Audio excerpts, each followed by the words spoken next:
આપણું ધોરણ એકમાં આપણું હિન્દી. તો હિન્દીમાં આપણે નોટની અંદર શીખી રહ્યા છીએ. તો નોટમાં આપણે દનું સ્વાધ્યાય આવ્યા છીએ. તો જુઓ સૂચનામાં લખ્યું છે દ શોધી તેના ઉપર ગોળ બનાવો.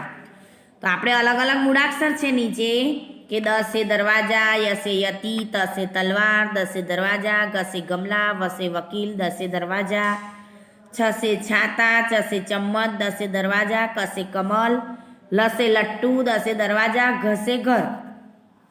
તો આ મૂળાક્ષરમાં દ શોધી તેની ઉપર આપણે ગોળ કરવાનું છે. ફરી એની નીચે છે દ ને દથી શરૂ થતા ચિત્રો સાથે જોડો. તો ગોળ વર્તુળમાં જુઓ અલગ અલગ શબ્દો લખેલા છે. આપણી ચોપડીમાં તો ચિત્રો દોરીને નીચે ચિત્રનું નામ લખેલું છે, પણ આપણને ચિત્ર ના ફાવે એટલે અલગ અલગ શબ્દો લખેલા છે. એમાંથી દથી શરૂ થતા શબ્દ સાથે આપણે જોડવાનું છે. ફરી એની નીચે છે દ ની નીચે લીટી કરો. તો આપણને શબ્દો આલેલા છે કે બાદલ, અદરક, દરજી, દરી, દરગાહ, ગેંદ.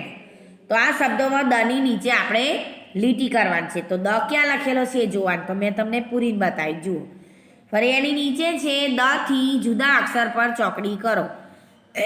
તો આપણને અલગ અલગ મૂળાક્ષર આપ્યા છે, એમાં આપણે દ થી જુદા મૂળાક્ષર પર ચોકડી કરવાની છે. બરાબર. ફરી એની નીચે છે કે શબ્દમાંથી દ શોધી તેના ઉપર ગોળ બનાવો.